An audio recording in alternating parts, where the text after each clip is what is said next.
Catch miss তো match miss. ক্রিকেটের চির এই সত্য উক্তিতেই নেদারল্যান্ডসের এখন যত আক্ষেপ, একটা রুদ্ধশ্বাস ম্যাচে দলটা তখন ইতিহাস তৈরির দোরগোড়ায় পৌঁছে গিয়েছিল প্রায়। আর কয়েকটা বলের উত্তেজনা ধরে রাখতে পারলেই পাকিস্তানকে হারিয়ে ওরা রচনা করত ইতিহাসটা। কিন্তু নেদারল্যান্ডসের জন্য এই বিশাল অর্জনের পথটা ধ্বংস করে দিল একটা catch miss. Max O'Dowd Fahim আশরাফের লং অফে হাঁকানো বলটা যখন হাতে ধরেও শেষ পর্যন্ত ধরতে পারলেন না, তখনই কার্যত গোটা ম্যাচের নাটাই ছিনিয়ে নেয় পাকিস্তান। আর এরপর যে রুদ্ধশ্বাস ম্যাচে ফাহিম আশরাফ যা করলেন, তাতে তো গোটা পাকিস্তানি সমর্থকদের মুখেই আজ একটাই আওয়াজ, সে যে ম্যাচের নায়ক ফাহিম আশরাফ। কিন্তু উল্টো দিকে ম্যাচটা হারলেও নেদারল্যান্ডস যেন জানিয়েই দিল দলটা লড়াই চালাতেই নেমেছে বিশ্ব আসরের মঞ্চে। বিশ্বকাপের উদ্বোধনী ম্যাচেই তুমুল নাটকীয়তার পর্ব সেরে পাকিস্তান নামে নেদারল্যান্ডসের বিপক্ষে। কলম্বোর 22 গজ সাজে বিশ্বকাপের আনন্দে, আর শুরু হয় দলগুলোর ট্রফি লড়াই। পাকিস্তান টসে জিতে ব্যাটিংয়ে পাঠায় নেদারল্যান্ডসকে।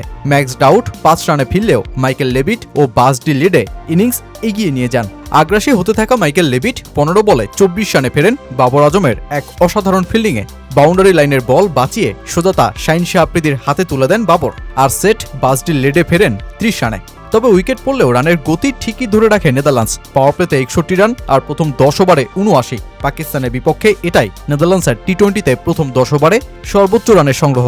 শেষে দ্রুত উইকেট পড়ায় অধিনায়ক স্কট এডওয়ার্ডসের 37 রানে ভর করে 147 রানেই থামে নেদারল্যান্ডস। পাকিস্তানের জন্য লক্ষ্যটা সহজ। দলটা 2 ওপেনার সাহেবজাদা ফারহান ও সাইম আইয়ুব শুরুটাও করেন দুর্দান্ত। সাইম 13 বলে 24 রানে ফিরলে সালমান আলী আগা 8 বলে 12 রানে ফেরেন। এরপর বাবর আজম উইকেটে নেমে ম্যাচের গতি কমিয়ে দেন। বাকিরা যখন 150+ স্ট্রাইক রেটে ব্যাট চালাচ্ছেন, তখন বাবর 100-এর নিচে স্ট্রাইক রেটে করছেন ব্যাট। পাক ডাগআউটে তখন থেকেই চিন্তার ভাঁজ পড়া শুরু। এরপর সাহেবজাদা ফারহান 31 বলে 47 রানে ফিরলে পাকিস্তানের শুরু হয় উইকেট ধস। 94 রানে 3 উইকেট হারানো পাকিস্তান 114 রানেই হারিয়ে ফেলে 7 উইকেট। বাবর, উসমান, শাদাব ও নওয়াজ সবাই যেন দিশেহারা হয়ে পড়ে ডাস বোলিংয়ে। সহজ ম্যাচেও পাকিস্তানের সামনে তখন 3 ওভারে লক্ষ্য দাঁড়িয়ে যায় 33 রান। পাক শিবিরে যখন রাজ্যের দুশ্চিন্তা, তখন নেদারল্যান্ডস জয়ের তুমুল আত্মবিশ্বাসে।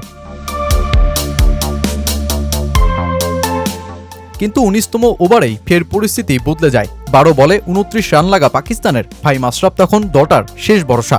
লোগান ভান ভিকের প্রথম বলেই ছক্কা হাঁকানো ফাহিম দ্বিতীয় বলে ক্যাচ তুলে দেন, তবে ম্যাক্স ডাউট সেই ক্যাচ ছেড়ে দেন। আর এরপর জীবন পাওয়া ফাহিম 1 ওভারে 2 ছক্কা ও 1-4 হাঁকিয়ে পাক শিবিরে স্বস্তি ফিরিয়ে আনেন। ততক্ষণে নেদারল্যান্ডসের জয়ের স্বপ্ন ভেঙে চুরমার। অতপর শেষ ওভারে লাগা 5 রানের সমীকরণও ফাহিম 1 বাউন্ডারি হাঁকিয়েই পুষিয়ে দেন। রুদ্ধশ্বাস এক ম্যাচে পাকিস্তান যখন ফাহিমের ব্যাটে হাফ ছেড়ে বাঁচে, তখন নেদারল্যান্ডস একটা ইতিহাস তৈরির আক্ষেপেই পড়ে ভীষণ রকম।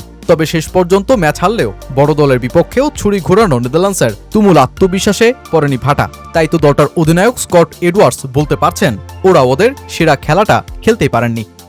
আমরা আমাদের সেরা খেলাটা খেলতে পারিনি, তবে লড়াই করার জন্য ছেলেদের কৃতিত্ব দিতেই হবে। ছোট ছোট মুহূর্তই শেষে এসে আপনাকে ক্ষতি করে দেয়। গুরুত্বপূর্ণ সময়ে আমরা বারবার উইকেট হারিয়েছি।